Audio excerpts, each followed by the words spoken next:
Le monde vit ses derniers instants. Il faudrait être aveugle et de mauvaise foi pour ne pas s'apercevoir que les dernières prophéties bibliques s'accomplissent sous nos yeux.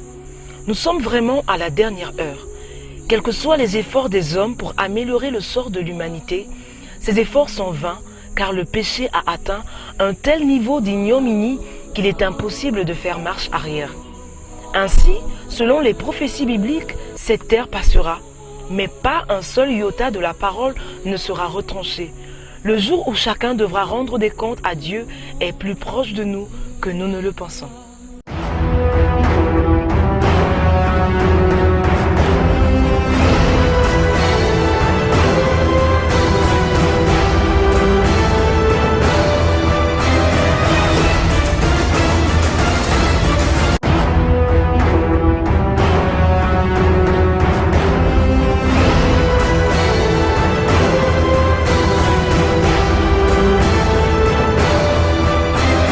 Dans le livre des Actes des Apôtres, au chapitre 1, Jésus se trouvait avec ses disciples lorsqu'il leur parlait pour la dernière fois.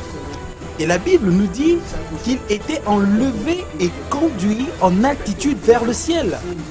Et lorsqu'il était déjà dans le ciel, les disciples n'arrivaient plus à le voir. Par contre, ils virent deux anges qui se tenaient de leur côté et qui pouvaient leur dire « Hommes galiléens, pourquoi vous arrêtez-vous à regarder au ciel?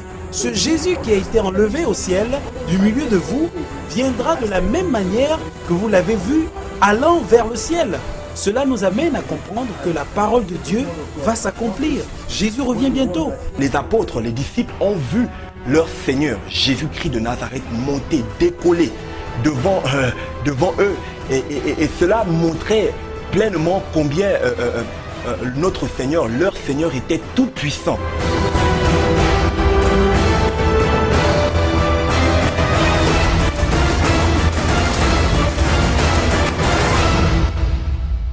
La vie des premiers chrétiens et leurs enseignements étaient marqués par la seconde venue de Christ. Ils connaissaient la promesse de Christ de revenir et la prenaient au sérieux, mais contentant au juste par avènement du Seigneur. En grec, avènement se dit parousia et dérive du mot pérémie.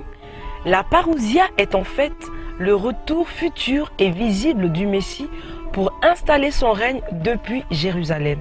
Ce retour sera déclenché par l'enlèvement de l'Église. Mais avant le retour du Seigneur, de nombreux signes se produiront et alerteront les enfants de Dieu authentiques. L'avènement du Seigneur va se déclencher par l'enlèvement de l'Église. Voyez-vous, c'est-à-dire la disparition massive et de manière simultanée des hommes et des femmes, n'est-ce pas, dans le monde entier. Tous ceux qui, bien évidemment, auront mis leur confiance en Jésus-Christ de Nazareth pour rencontrer le Seigneur dans les nuées. Ce sera en un clin d'œil que nous serons changés, que les morts en Christ ressusciteront et sortiront de leur tombe avec des corps glorieux, et qu'ils iront rejoindre le Seigneur dans les airs. Et nous, les vivants, serons transformés et irons également à la rencontre du Seigneur. Et en fait, qu'est-ce qui se passera en ce temps-là? Ce sera bien évidemment la célébration des noces. C'est ce repas que Dieu a préparé à son Fils Jésus et à l'Église, qui est son épouse. C'est pendant ce repas que tout croyant recevra sa récompense. Ce sera comme si chaque chrétien passera à tour de rôle recevoir sa récompense. C'est ce que la Bible nous dit à propos. Lorsque nous contemplons aujourd'hui tout ce qui se passe dans le monde, nous comprenons que ces événements qu'il a prédits, qu'il a prophétisés, sont en train de se produire par des nations qui se liguent les unes contre les autres, ces guerres que nous entendons tous les jours, par l'immoralité qui atteint son paroxysme au niveau des différentes sociétés. Aujourd'hui, cela ne dérange plus personne qu'un homme aille avec un homme, une femme avec une autre femme.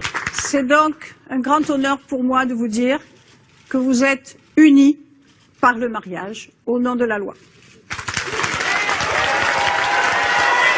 Au cours de cette journée historique pour le Mexique, le 11 mars 2010, 5 couples se sont ainsi dit oui à Mexico. Cela n'est possible que dans la capitale, où le maire Marcelo Ebrard est la grande figure de la gauche mexicaine. Il était d'ailleurs le témoin de ces mariages hyper médiatisés. Maintenant, nous allons continuer de nous battre pour nos droits au-delà du mariage. Nous savons tous que cela est une abomination, que cela est contre nature. Et au sujet de signes, Jésus-Christ va également parler de l'état moral de l'humanité, n'est-ce pas, qui va marquer également son retour. Voilà, il va dire que les hommes seront par exemple égoïstes, méchants, n'est-ce pas, fanfarons. En fait, la méchanceté va atteindre son paroxysme. Voilà, et cela, lorsque nous voyons ces choses aussi, nous comprenons que c'est également les signes qui caractérisent, qui montrent, qui attestent que Jésus-Christ est vraiment à la porte. Parmi les signes de son retour, il y a les guerres et catastrophes naturelles. Le 3 mai 1999, une tornade de catégorie F5 frappe la périphérie d'Oklahoma City. Taillant sa route jusqu'au cœur de l'agglomération, elle renverse les voitures comme si c'était de simples jouets, dévaste les habitations et arrache le revêtement de l'autoroute. Le vent souffle à une vitesse jamais enregistrée jusque-là sur Terre, 511 km/h.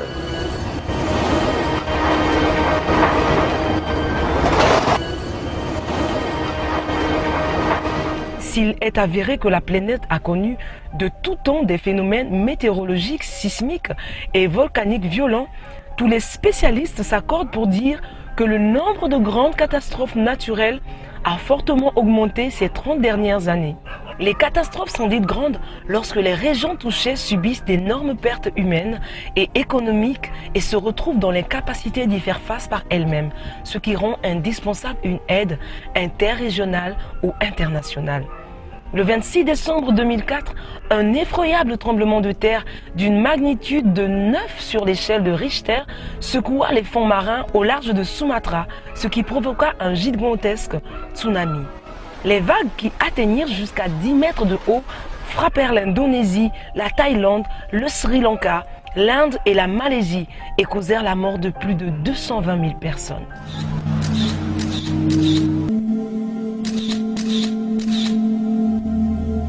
Le 29 août 2005, l'ouragan Katrina suscita des inondations massives dans le sud de Louisiane, du Mississippi et de la Nouvelle-Orléans aux États-Unis.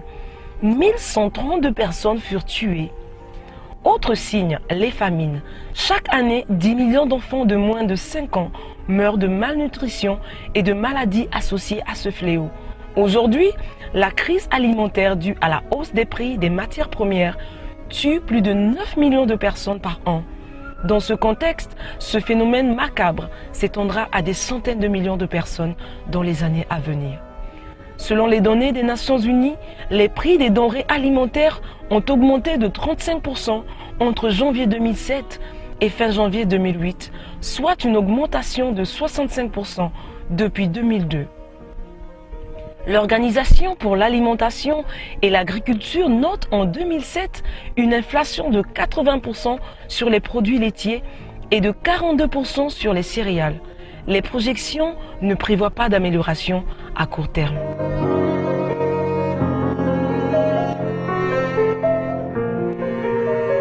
La Terre n'a pas cessé d'être secouée par les guerres malgré les efforts des hommes pour la paix.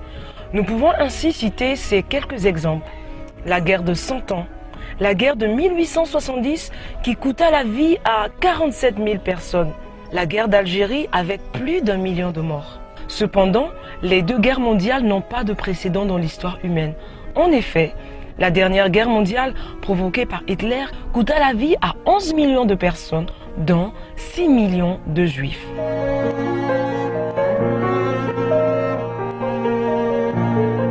Nous sommes sûrs que Jésus reviendra sur cette terre. Il a lui-même dit, et les Écritures nous le confirment également. Il y a des prophéties dans la parole de Dieu qui attestent le retour de Jésus. Il y a quelque chose que nous devons retenir. Tout ce que Jésus a dit qui devait arriver, c'est tout accompli. Il a dit à ses disciples qu'il serait crucifié et qu'au 3e jour, il ressusciterait. Et la chose s'est produite exactement comme il l'avait prédite.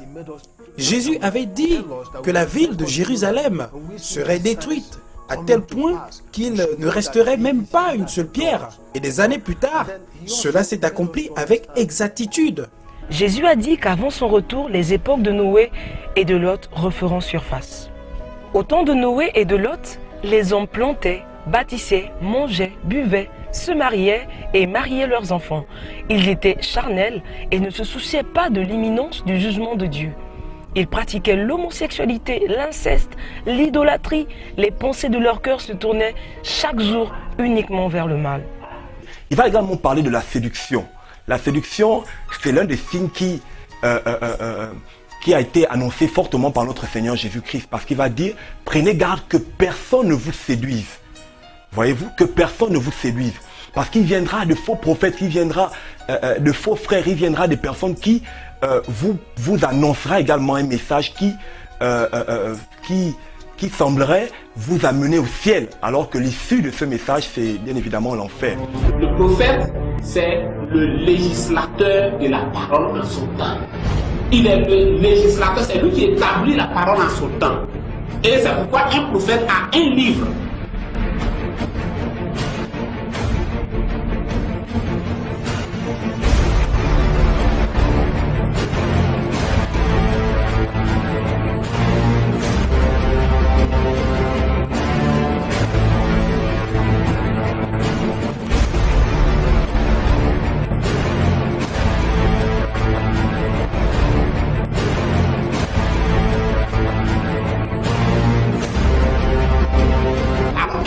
Il ne vient pas pour répéter la Bible, mais il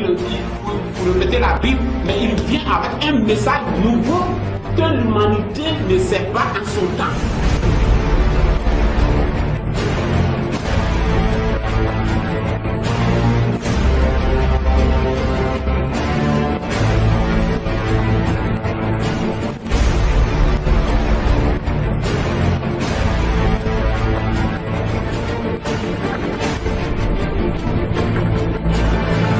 Le prophète est le médiateur entre Dieu et les hommes de son temps.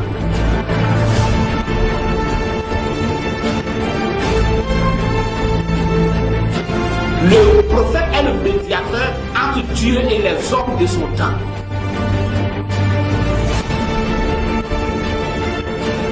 Mais ce qui vous sauve, c'est le prophète de votre temps. Moi, je ne suis pas disciple ou apôtre de Jésus.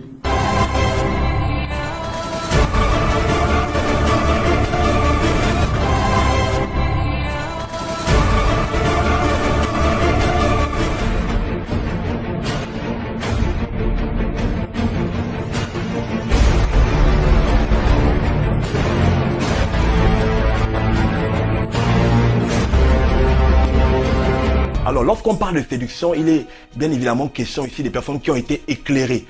Ça fait référence aux disciples de Jésus-Christ de Nazareth. Et aujourd'hui, nous pouvons voir également cela dans le monde entier. Tous ces enseignements qui souvent ne sont pas fondés sur la doctrine de Christ. Si tu as la puissance spirituelle, tu manques la puissance financière, tu seras détruit. Dieu a tant aimé le monde aujourd'hui qu'il a envoyé le prophète Philippe afin que celui qui aime Dieu, afin que l'humanité ne périsse pas, mais que l'humanité ait la vie éternelle.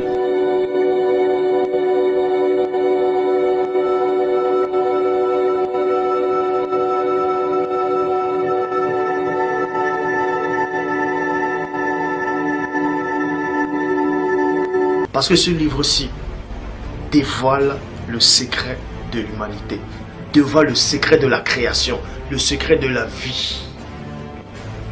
Tout ce que tu n'as pas pu comprendre quand tu lisais la Bible, tout ce que tu ne sais pas, les questions que tu as pu te poser durant ton enfance, toutes les questions, le pourquoi et le comment des choses, elle est contenue dans ce livre en forme de réponse.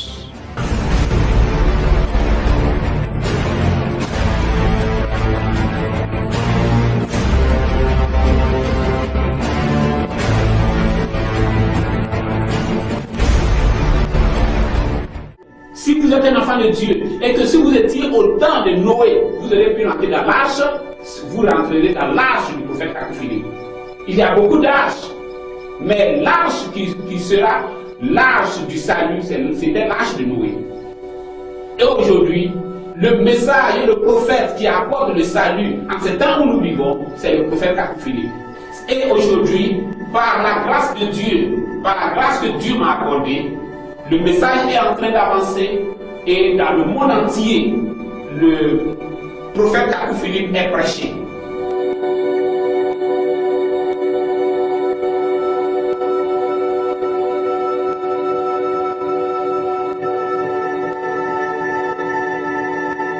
Lorsque vous me demandez si en dehors de moi, il y a d'autres serviteurs de Dieu,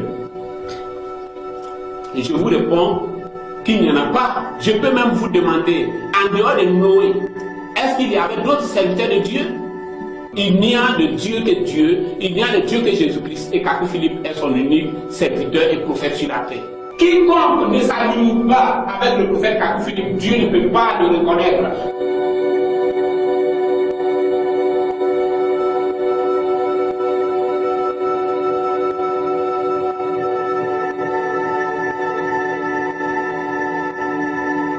Un évangéliste porte une bonne nouvelle. Ce n'est pas de venir dire que Jésus est ressuscité, ce n'est pas une bonne nouvelle aujourd'hui. En dehors de ce que moi, Kakou Philippe, je suis en train de dire, tout le reste, tout ce que vous voyez sur toute la face de la terre, c'est le diable simplement. Alors, ces signes caractérisent, nous montrent aujourd'hui, n'est-ce pas, lorsque nous les voyons, combien le Seigneur est vraiment à la porte, combien le Seigneur est vraiment à la porte pour chercher, prendre son Église. Vraiment, ceux qui l'appartiennent, ceux qui, comme Enoch, ont mis leur foi et leur confiance en lui, ces personnes seront enlevées.